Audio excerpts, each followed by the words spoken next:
नमस्कार मित्रों, हिंदी साहित्य दर्पण में आप लोगों का स्वागत है। व्याकरण चल रहा है। व्याकरण में जो है हम लोग वर्ण पढ़ चुके हैं, संधि पढ़ रहे हैं और संधि की भूमिका और स्वर संधि जो है, स्वर संधि में दीर्घ संधि खत्म हो चुकी है, मतलब पढ़ाया जा चुका है। आज जो हम पढ़ेंगे गुण संधि। गुण संधि में क्या होता है, कैसे होता है, गुण संधि कैसे बनती है, उसी को आज हम देखेंगे।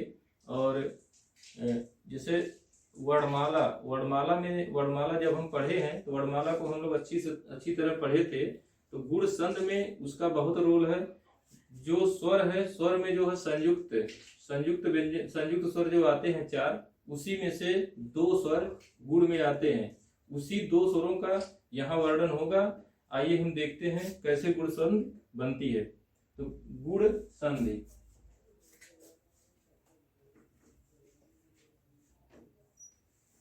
गुण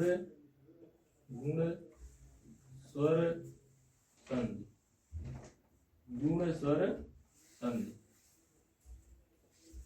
गुण स्वर संधि। स्वर संधि का पहला भाग हो चुका है दीर्घ स्वर संधि, दूसरा है गुण स्वर संधि। दीर्घ स्वर संधि में हम लोग पढ़े थे कि जब दीर्घ स्वर संधि पर रूप और पूर्व रूप और पर रूप जब दोनों में दीर्घ रहे और समान वर्णी रहे, सवर्णी रहे, तो उनके साथ जब आपस में मेल हो, आपस में योग हो, आपस में मिलाप हो, आपस में संधि हो, तो वही क्या है, जब तीसरा वर्ण बनेगा वही संधि वर्ण रहेगा। उसी संधि वर्ण को जो सवर्णी के साथ जब आपस में मेल होता था, और मेल में जब तीसरा वर्ण का निर्माण होता था, वो भी क्या होता था, दीर्घ होता था। दीर्घ मतलब बड़ा हो जाता था, उसे हम दीर्घ स्वर संधि कहते थे। आइए गुण स्वर संधि। गुण स्वर संधि जो है, हम जो है इसमें जो है सवर्णी नहीं आएंगे, इसमें गुण संज्ञक वर्ण आते हैं। और गुण संज्ञक वर्ण संस्कृत के व्याकरण में महर्षि पतंजलि ने उसको जो है एक सूत्र दिया, आदेन गुण है। आदेन गुण है। आदेन एक गुण संज्ञक सूत्र है, गुण संधि का सूत्र नहीं है, ये है गुण संज्ञक सूत्र है। गुण संज्ञक सूत्र मतलब गुण वर्ण कहाँ से आया, गुण वर्ण कितने होते हैं। गुण वर्ण संस्कृत, हिंदी और संस्कृत में कितने होते हैं। संस्कृत व्याकरण इसलिए पढ़ रहे हैं मित्रों कि जब सवाल आ रहे हैं, टीजीटी पीजीटी हो या कहीं भी हो, वो संस्कृत निष्ठ आ रहे हैं और संस्कृत निष्ठ व्याकरण पढ़ना ही प्राथमिकता है। इसीलिए इस तरह मतलब पढ़ाना ही आवश्यक है कि आदेम गुण से जो है गुण संज्ञक वर्ण आते हैं। गुण संज्ञक वर्ण से आज जो गुण संधि का जो सूत्र है, इसका सूत्र है आद गुण, आद गुण, ठीक है जी। ये सूत्र है आद गुण। पूछेगा गुण संधि का सूत्र, क्या पूछेगा, गुण संधि का सूत्र। तो आप जो गुण संधि का सूत्र आदेन गुण नहीं होता है, एक गुण संज्ञक वर्ण का सूत्र है। आदेन गुण किसका सूत्र है, गुण संज्ञक वर्ण का। ये है गुण संज्ञक वर्ण, ये किसका सूत्र है, गुण संज्ञक वर्ण का।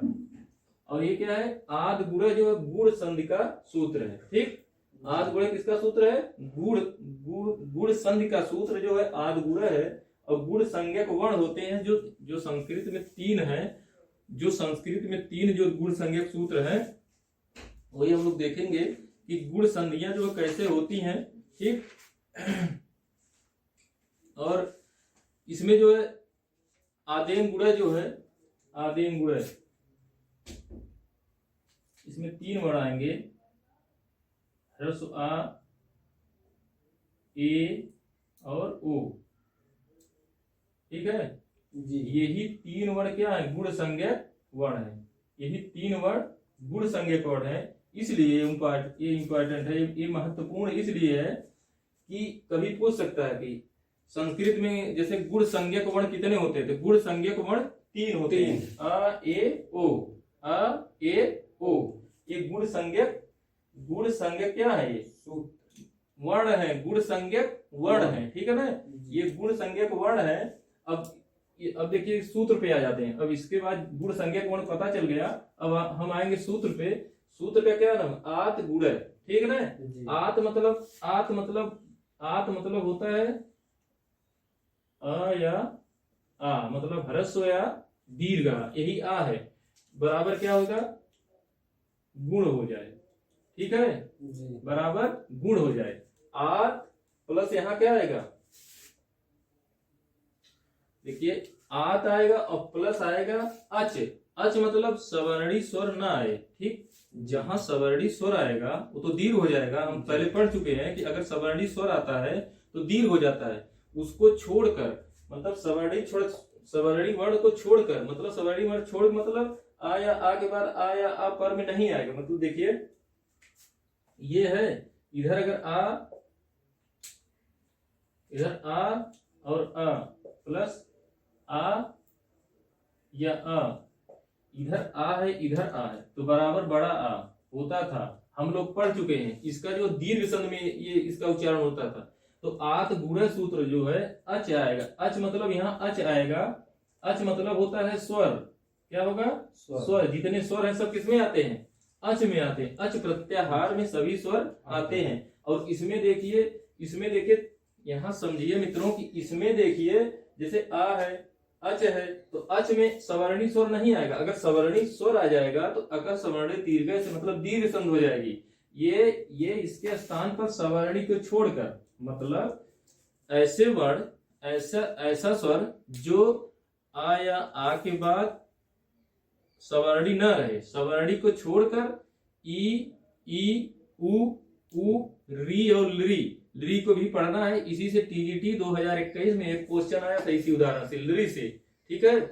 अब देखिए आ या आ, ठीक, आ या आ के बाद आ या आ ना आए मतलब सवर्णी स्वर ना आए, उसके बाद सभी स्वर आ जाए, ठीक है ना, सभी स्वर मतलब अच आए, अच में क्या आएगा, देखिए ये आएगा, जितने स्वर लिख रहे हैं वही आएगा, ठीक।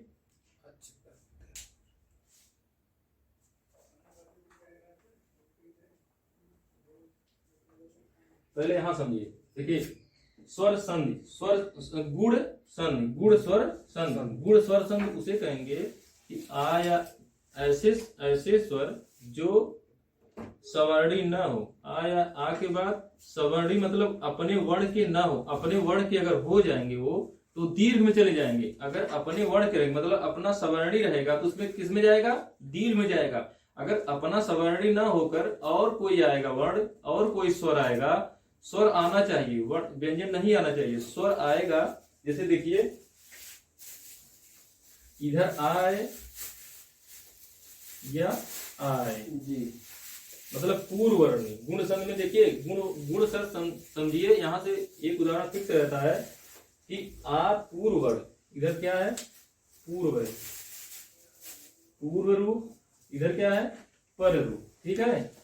तो पूर्व रूप में आ या आया ये निश्चित है, ये एकदम निश्चित है, ये अटल है, ये सत्य है कि पूर्व वर्ण में जो आएगा वो हमेशा आ या आ आएगा, लेकिन पर वर्ण में आ या आ मतलब आ या आ को छोड़कर मतलब आ या आ नहीं आएगा, वो अपना सवर्णी छोड़कर कौन कौन वर्ण आना चाहिए, ई उ, ठीक है, री और ली, ठीक, इतना वर्ण आना चाहिए पर वर्ण मतलब बाद के वर्ण, जब प्लस लगता है इधर क्या रहे, इधर आ या आ रहेगा, ये दोनों में से रहेगा, ये सत्य है कि गुण संध में पूर्व वर्ण में आ या आ रहेगा, लेकिन पर वर्ण में जो है ई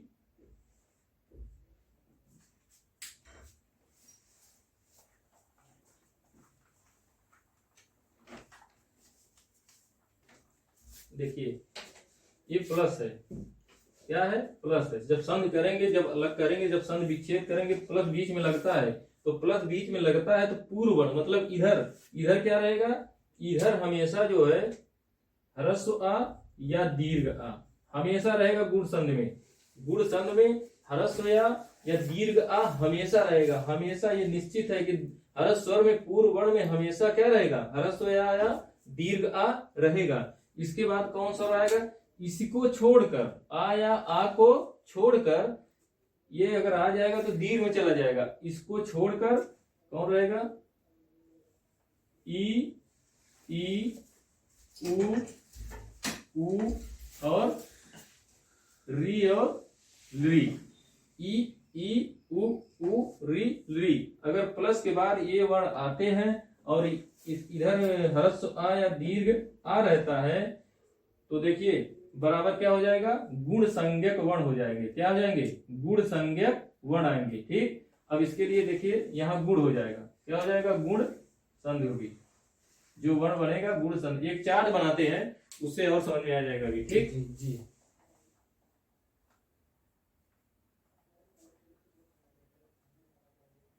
अब देखिए यहाँ तक गुण स्वर संधि।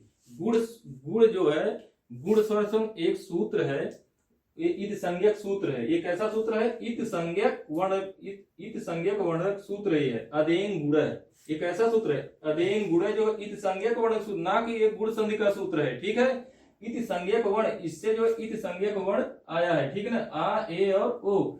अब इसके बाद गुण संधि का सूत्र क्या है, आत गुण, आद गुण।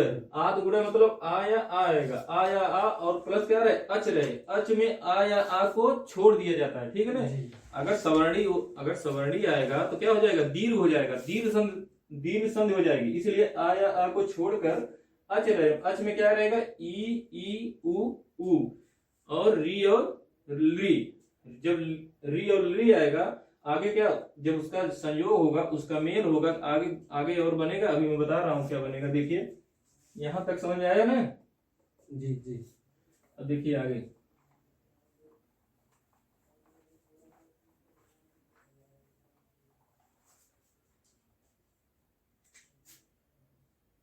पूर्व रूप, इधर क्या है, पर रूप।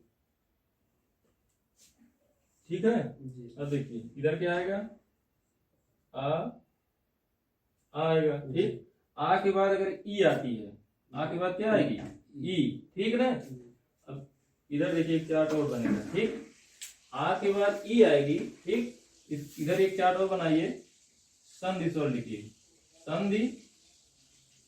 संधि वर्ण। ठीक है ना, संधि वर्ण। अब देखिए संधि वर्ण क्या होता है, अगर पूर्व रूप में आ हो, ठीक, यहाँ देखिए ह्रस्व आ हो सकता है और दीर्घ भी हो सकता है। ठीक है ना, यहाँ ह्रस्व भी हो सकता है और दीर्घ भी हो सकता है, लेकिन इधर ई आएगी। ठीक है ना, ह्रस्व ई आएगी तो क्या हो जाएगा, ये ए हो जाएगा। ठीक, क्या होगा, ए। अब देखिए ये ह्रस्व आ है। ठीक, ह्रस्व आ या दीर्घ आ के बाद अगर ई आएगी तो क्या होगा, ए होगा। ठीक, ये किससे हो रहा, आत गुण से, तो ये संयुक्त स्वर होगा। अब देखिए इसका उच्चारण स्थान क्या है, कंठ है। इसका उच्चारण स्थान क्या है, तालु है। तो ये क्या है, कंठ है, तालु है। कंठ तालु, जो कंठ तालु वर्ण उच्चारण स्थान ए का है वही क्या है, गुण संज्ञक वर्ण ए है। ठीक है ना, देखिए ये दोनों, ये किससे मिल रहा है, ये दोनों से मिल रहा है। ये असवर्णी है, मतलब ये अलग अलग उच्चारण स्थान से इसका उच्चारण हो रहा है। इसका उच्चारण स्थान तालु है, इसका उच्चारण स्थान क्या है, कंठ है। ठीक, इसका उच्चारण स्थान कंठ है, इसका क्या है, तालु है, और इसका क्या है, कंठ तालु। तो कंठ तालु जो ये दोनों के मेल से हो रहा है क्या, संयुक्त वर्ण बन रहा है। यही क्या, ये जो है गुण संज्ञक वर्ण क्या है, ए है। ठीक है ना, गुण संज्ञक वर्ण है क्या, ए। किससे मिलकर बना है, ए आर प्लस ई बराबर ए। ठीक, अगर पूर्व वर्ण में आ हो या तो दीर्घ हो या ह्रस्व हो, और पर वर्ण में ई हो। ठीक है ना, पर वर्ण में क्या हो, ई। यहाँ भी क्या होगी, दीर्घ हो या ह्रस्व। ठीक, तो दोनों मिलकर क्या हो जाएगा, ए। बात समझ में आई इतना। अब आइए आगे देखते हैं। देखिए पहली कंडीशन ये हो गई, ठीक, गुण संधि की। अब दूसरी कंडीशन देखिए, आ या आ हो, क्या हो, आ या आ हो। ठीक है ना, आ या आ हो। इसके बाद क्या है,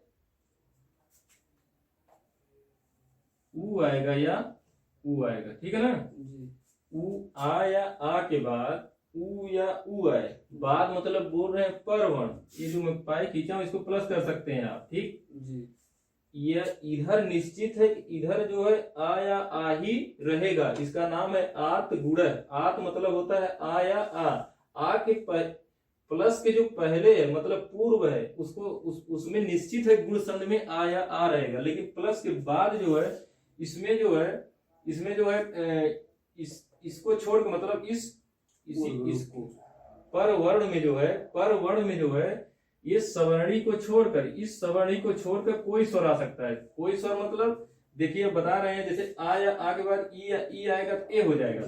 आ या आ के बाद उ या उ आएगा, क्या हो जाएगा? ओ होगा। ठीक, ओ हो जाएगा। आ या आ के बाद पूर्व वर्ण में आ या आ रहे, ये क्या है? उ या उ। इसका उच्चारण स्थान क्या है? कंठ है। इसका क्या है? ये ओष्ठ होगा। ठीक है ना? इसका उच्चारण क्या है? ओष्ठ है। अब देखिए ये जो है गुण संज्ञक वर्ण कौन है? ओ है।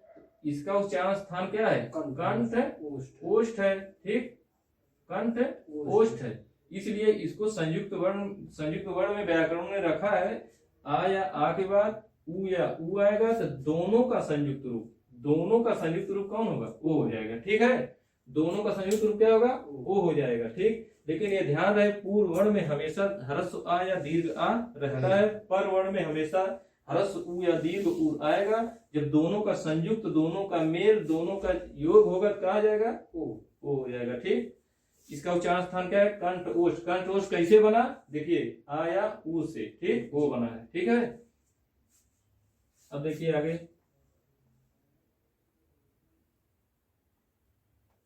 आगे जो है इसके बाद री बचता है ना।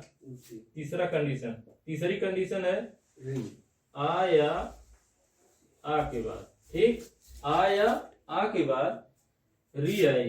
क्या है? री। आ या आ के बाद री आए। ठीक है ना जी। अब देखिए आ या आ के बाद आ का उच्चारण स्थान क्या है? कंठ है। प्लस वर्ण में जो प्लस लगता है उसके पहले आ या आ रहेगा, तो आ का उच्चारण स्थान क्या है? कंठ। री का उच्चारण स्थान क्या है? मूर्धा है। ठीक है ना?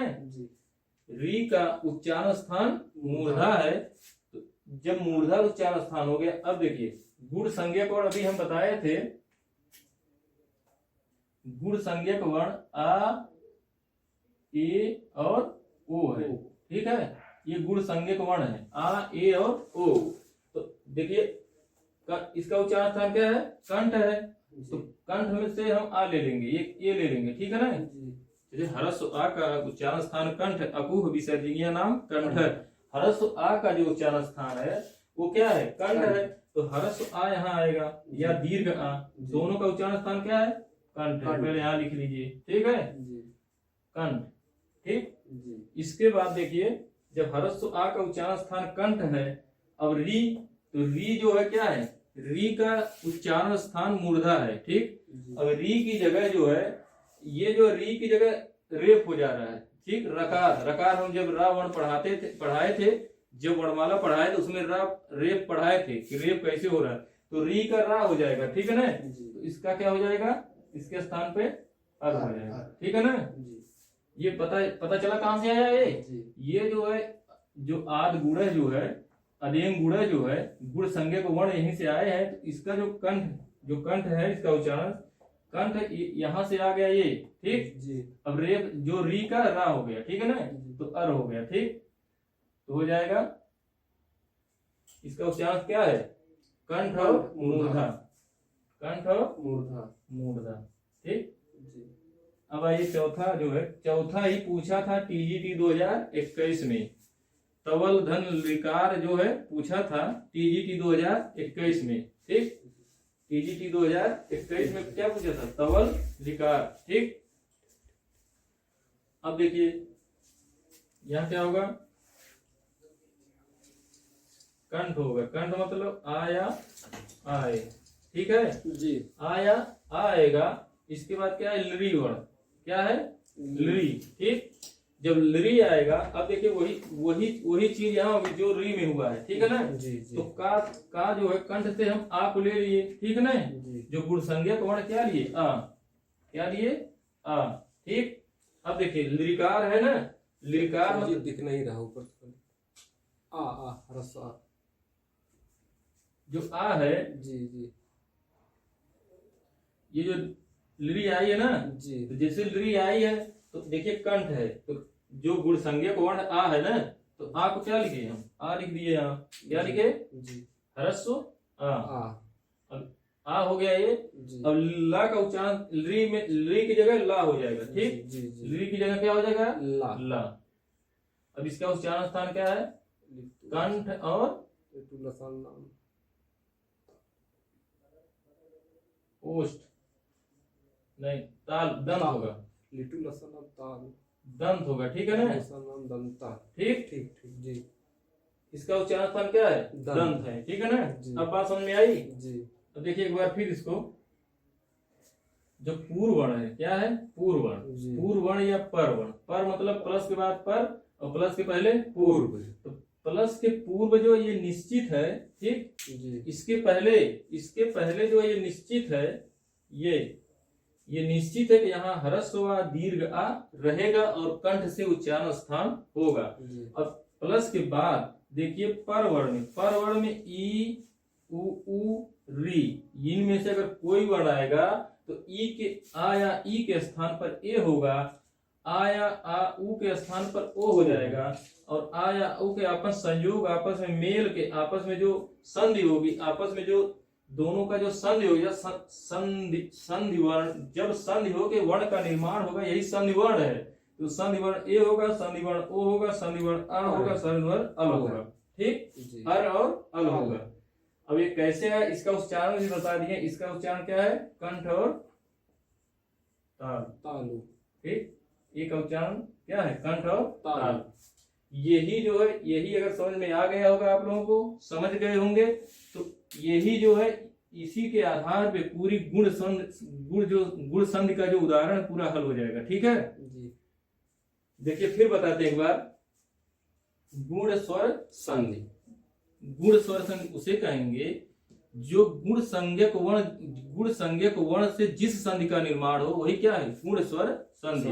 गुण मतलब होता है गुण मतलब होता है वो किसी में गुण हो ना, कोई जैसे गुण मतलब नोकीला गुण होता है ना, यही होता है जैसे। तो गुण स्वर संधि, गुण स्वर संधि मतलब आ ए ओ, आ ए ओ जब स्वर आएगा, जिस संधि से आ ए ओ का निर्माण हो, वही क्या है, गुण स्वर संधि होती है। अदेयंग गुण एक सूत्र है, अदेयंग गुण क्या बोलते हैं, अदेयंग गुण जो है ये गुण संज्ञक जो है सूत्र है, ठीक। अदेयंग गुण जो क्या है, गुण संज्ञक सूत्र है। अदेयंग गुण संज्ञक सूत्र है। इससे जो है आ ए ओ ये गुण संज्ञक वर्ण आया। अब गुण संज्ञक वर्ण जब आ गया, इसके बाद आद गुण अगर पूछेगा गुण संधि का सूत्र, तो अदेयंग गुण मत मारिएगा मित्रों, आद गुण संज्ञक का सूत्र क्या है, आद गुण संज्ञक का सूत्र आद गुण। दीर्घ संधि का सूत्र क्या है, अकह सवर्णे दीर्घ, ठीक है। इसके बाद देखिए आद गुण के बाद देखिए पूर्ववर्ण और परवर्ण। पूर्ववर्ण में कंठ, जो पूर्ववर्ण में हमेशा इसमें आ या आ रहेगा, परवर्ण में आ या आ को छोड़कर ई उ री और री में से कोई भी आए तो क्रमशः आ या आ के बाद, अगर आ या आ की संधि हो रही तो ए हो जाएगा, आ या आ के बाद ई उ आ रहा है तो उसकी संधि हो रही तो ओ हो जाएगा, आ या आ के बाद री होगी तो अर हो जाएगा, और आ या आ के बाद लरी अगर आएगा तो अल हो जाएगा, ठीक जी। इसका उच्चारण देखिए, ए का उच्चारण स्थान कंठ तालु है, ओ का उच्चारण कंठ ओष्ठ है, अर का उच्चारण कंठ मूर्धा है, अल का उच्चारण कंठ और दंत। बात समझ में आई जी। अब मित्रों देखिए एक एक उदाहरण देखते हैं क्रम से, ठीक है जी।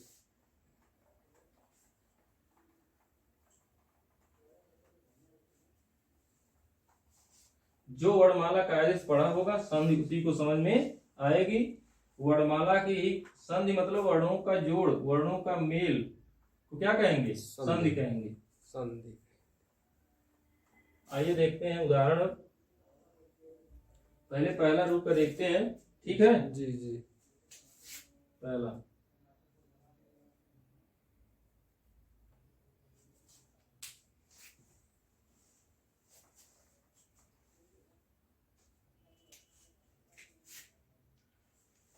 पहला जो है पूर्व और पर, ठीक। पूर्व रूप में ह्रस्व दीर्घ आ या आ हो, और पर रूप में क्या हो, ई ई या दीर्घ ई ई हो, ठीक। जी बराबर क्या हो जाएगा, ए हो जाएगा। यही क्या है, तो ये पहला पहला जो कंडीशन है, पहला नियम है, पहला नियम, ठीक। जी अब देखिए इसमें इसी को ध्यान दीजिएगा, ठीक है ना। जी देखिए उदाहरण देखते हैं। पहला उदाहरण देखिए, जैसे उपधन इंद्र, क्या है, उपधन इंद्र।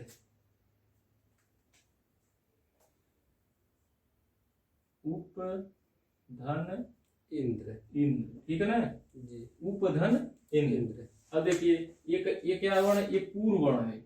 ये कैसा वर्ण है, पूर्व पूर्व वर्ण है, ठीक है ना। जी पूर्व रूप है, और ये क्या है, पर रूप है, ठीक। जी जब पूर्व रूप पर रूप को समझेंगे अभी आपका जो है निकल आएगा, ठीक है ना। जी अब देखिए यहां देखिए हम क्या करते हैं,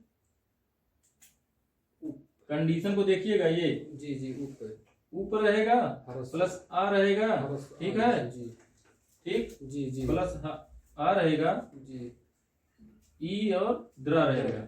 अब देखिए इस दोनों का क्या हो रहा है, संधि हो रहा है, प्लस हो रहा है, मतलब जोड़ हो रहा है, मेल हो रहा है, योग हो रहा है। इन दोनों का जो है अब यो मेल हो रहा है। अब देखिए इन दोनों कौन है, ये कंडीशन बनी और ये कंडीशन, जी ठीक है। जी इन दोनों की जब कंडीशन बनी तो कौन हो रहा है, ए ए हो जाएगा, ठीक है, जी ए होगा। जी। अब देखिए ऊपर, अब देखिए ई खत्म हो गया, तो ये जो वर्ण है ना, जी, जी। वर्ण जाके स्वर में क्या मिलेगा, मिल जाएगा। तो उपेंद्र, द्र ठीक। जी कौन वर्ण बना, उपेंद्र, उपेंद्र। ठीक है ना। तो देखिए इसमें क्या, इसमें देखिए आ आया, ई आया, ठीक। जी आ और ई दोनों मिलकर संध हुए, क्या हो गए, ए। आ और ई दोनों मिलकर क्या हुए, ए हो गए। तो क्या हो गया, ए ऊपर चला गया तो हो गया उपेंद्र। जी ये आधा था ना, जी जब ये आधा था, ए की मात्रा इस पे आ गई जी तो हो गया उपेंद्र। उपेंद्र, ठीक। जी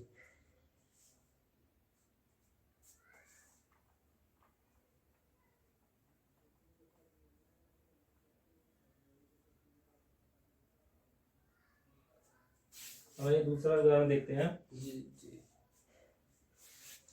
एक दूसरा उदाहरण है,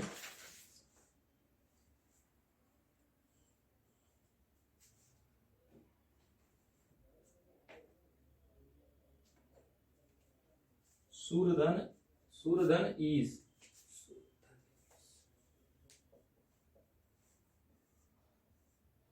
सूरधन ईस ईस, ठीक। जी क्या है, सूरधन ईस। ईस। अब देखिए सूरधन ईस का क्या है, जब आप कंडीशन समझेंगे ऑटोमेटिक संधि गलत नहीं होगी।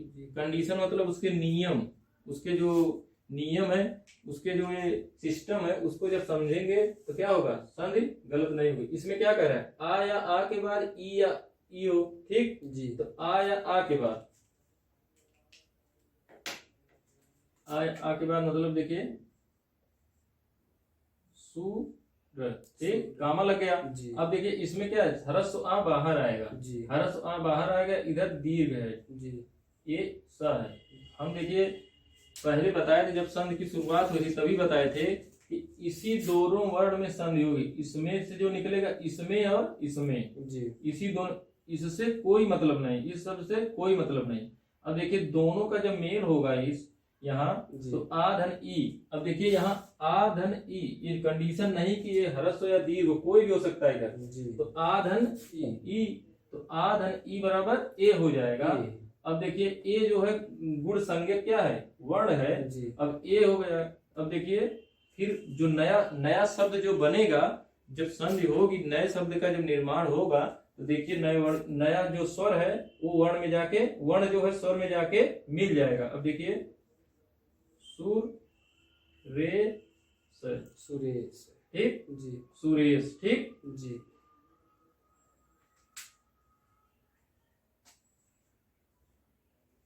सुरेश, देखिए सुरेश ऐसे बना, जैसे सुरेश का संग विच्छेद पूछेगा तो सूरधन ईस होगा, ठीक है ना। सूरधन ईस, जब संधि खत्म होगी स्वर संधि तो हम आपको पहचानने के लिए एक ट्रिक बताएंगे, उससे लगभग 90% संधियां जो स्वर सही हो जाएंगे। ठीक, जी। अब देखिए सूर्यधन सुरेश, सुरेश, सुरेश का संधि विच्छेद है सूर्यधन ईस। से। तो सूर्य में से आ निकल गया, इसमें हरस आ है, जब कामा लग गया इसमें जी। तो ये क्या हो गया, बाहर आ गया। जी। अब ई यहाँ है तो यहाँ आ धन ई मिलके ए हो गया। जी। ए जो है, ये जो खाली था ना वर्ण में जो रा था, इसमें कोई स्वर नहीं था, जी। इसलिए इसमें जो है ए आके मिल गया, तो यही क्या है, सुरेश। सुरेश। ठीक, नया जी। शब्द बन गया सुरेश। सुरेश।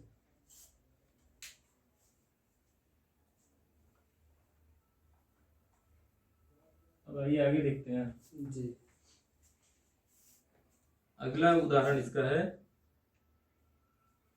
महाधन इंद्र। महाधन इंद्र, इंद्र। महाधन इंद्र। इंद्र। ठीक, जी। महाधन इंद्र। इंद्र। अब देखिए महाधन इंद्र में, अब देखिए इसमें कौन कंडीशन, ए दीर्घ आ और ह्रस्व ई की। तो दीर्घ आ इसमें से निकलेगा तो हो जाएगा मह, हम बोल नहीं सकते बिना स्वर के लेकिन बोल दे रहे हैं। जी। ठीक, माँ और हा के नीचे हलंत लग जाएगा। जी। अब यहाँ जो है ये दीर्घ आ है, ये जो दीर्घ आ की मात्रा है, ह्रस्व आ की मात्रा नहीं होती है, ये क्या है, दीर्घ आ की मात्रा है। तो दीर्घ आ मतलब ये हो जाएगा दीर्घ आ। अब यहाँ हो जाएगा इंद्र, जी। हो जाएगा ये दोनों संधि होगी तो आ धन ई। तो आ इसमें ह्रस्व आ और दीर्घ आ दोनों मिलके ए हो रहा है, तो हो जाएगा आ धन ई बराबर ए हो जाएगा। तो हो जाएगा महा, ये हो जाएगा तो हो जाएगा महेंद्र। महेंद्र। ठीक, जी। महेंद्र। ठीक, जी। ये हा जो है इसमें जाके मिल जाएगा। जी। तो जब मिलेगा तो ए की मात्रा इस पे लग गई तो हो जाएगा महेंद्र। क्या होगा, महेंद्र। महेंद्र। ठीक, जी। महेंद्र का संधि विच्छेद होगा महाधन इंद्र।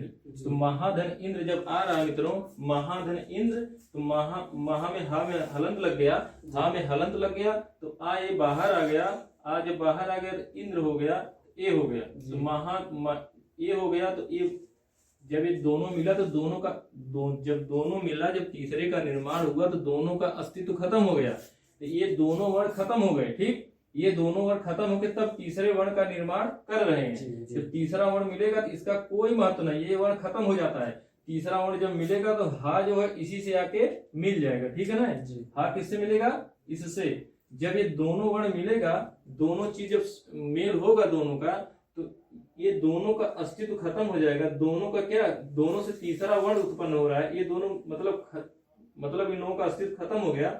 अब जब हा जो है इसके साथ मिलेगा, जब इसके साथ मिलेगा तो ये स्वर है, ये स्वर जाके इसमें मिल जाएगा तो हो जाएगा महेंद्र। ठीक है जी।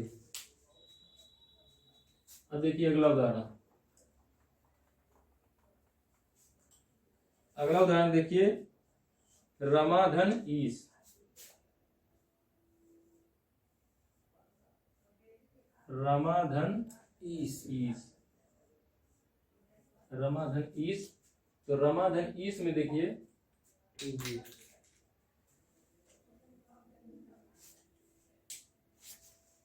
रमाधन ईस, इसमें देखिए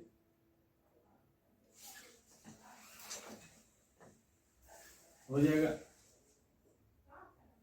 रमधन